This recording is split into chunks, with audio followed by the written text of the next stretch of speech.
Imagine if a jet engine learned how to scream poetry and then vomited feedback onto your living room carpet. That's White Light, White Heat is that mess, and it's glorious. It's the Velvet Underground sophomore album, and instead of refining their sound, they tore off the skin, exposed the bone, and let the infection speak for itself. Where their debut was dark and brooding with Andy Warhol's shadow hanging overhead, White Light, White Heat is where the band kicked out the art scene sycophants, turned the amps all the way up, and dove headfirst into the void. It's grimy, confrontational, and proudly uncommercial. Lou Reed, John Cale, Sterling Morrison, and Joe Tucker recorded this album like they were daring people not to like it.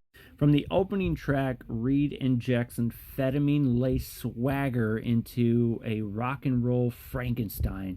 White Light, White Heat doesn't just describe a high, it feels like one. The guitars hiss and pulse like malfunctioning medical equipment, while Cale's keys clang like a broken toy piano in a psychiatric ward. Then there's The Gift, which is part spoken word novella, part doom drone dirge.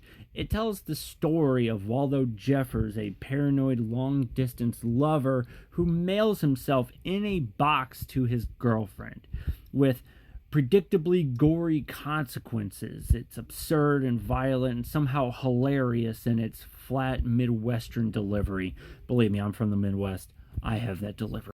Lady Godiva's Operation sounds like a gender-bending horror film told through melting tape. Reed's lyrics are grotesque and erotic, backed by a rhythm section that thuds like a headache. Here She Comes Now is the lone moment of breathing space, a hazy 3-minute lullaby that hints at sweetness before I heard her call my name, kicks the door back open with a wall of shrieking guitar that sounds like Reed Strat is speaking in tongues. And then there's the 17-minute noise monolith, Sister Ray. It's not a song, it's a ritual, recorded live in one take. It's brutal, repetitive, improvisational jam about orgies, drugs, drag queens, and death.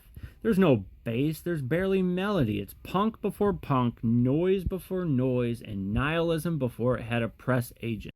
At the time, critics and radio stations dismissed White Light, White Heat as too ugly, it's too raw, it's too much. But that's exactly what made it immortal. This was anti-music, anti-polish, anti-industry, and its fingerprints are all over punk. Noise rock, industrial, grunge, and every band that ever played one chord too loud in the basement. John Cale's presence looms especially large here. This would be his final album with the Velvets. His avant-garde instincts clash brilliantly with Reed's street poet snarl, creating an album that constantly feels on the edge of collapse. So in conclusion, White Light, White Heat is not for the faint of heart or for the hi-fi snobs. It's abrasive, repetitive, messy, but that's the point. It's a bruised love letter to chaos, a primal scream caught on tape. This is what it sounds like when a band risks everything and stops pretending to care. So if you haven't listened to this album, check it out. Let me know what you think.